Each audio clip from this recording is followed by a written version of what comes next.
অনেকের মতো আমিও যুদ্ধবিরোধী মানুষ। পৃথিবীতে যুদ্ধ হোক এটা আমরা কামনা করি না। যুদ্ধ প্রস্তুতি অনেক সময় যুদ্ধের দিকে নিয়ে যায়, কাজে যুদ্ধ প্রস্তুতি সম্বন্ধেও একটা ঘোরতর আপত্তি। কিন্তু এমন বিশ্বে আমরা বাস করি প্রতিনিয়ত যুদ্ধের হুমকি আমাদের ঘিরে থাকে, তো সেখানে প্রস্তুতি না নিয়ে থাকা এটা অসম্ভব হয়ে পড়ে। এখন আমরা যখন কথা বলছি তখন আমাদেরই কাছে ভারত পাকিস্তান যুদ্ধ হই হই অবস্থার মধ্যে রয়ে গেছে। সকালের খবরে দেখলাম হয়তো গুজব আজকেই শুরু হয়ে যাবে যুদ্ধ, এরকম পরিস্থিতিতে আমরা বাস করি। তো কাজেই এই পরিস্থিতির মধ্যে প্রস্তুতি না নেওয়াটা আত্মঘাতী, এবং প্রস্তুতি নিতে হলে আধা আধি প্রস্তুতির কোনো জায়গা নেই।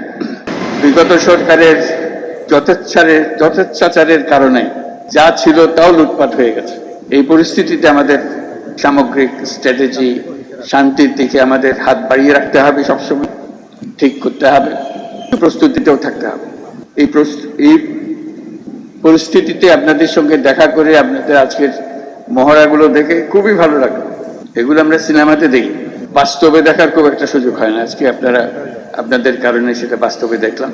যারা এর পেছনে এটাকে এত সুন্দরভাবে করার জন্য, নিখুঁতভাবে করার জন্য চেষ্টা করেছেন, তাদের সবার জন্য আমরা ধন্যবাদ জানাচ্ছি। জোরে হাত তালিয়ে দিয়ে আমরা একটা ধন্যবাদ জানাচ্ছি।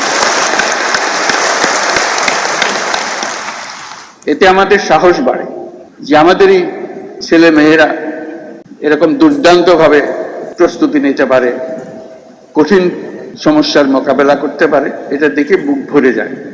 আমরা যারা আজকে বাইরের থেকে আসলাম, আমি নিশ্চিতভাবে বলতে পারি শুধু যুদ্ধের সাহস না, এটা তো সাহস বটেই, তাদের সবার বুক ফুলে গেছে যে আপনাদের কৃতিত্ব দেখে, আপনাদের নিখুঁত ম্যানুভারিং দেখে।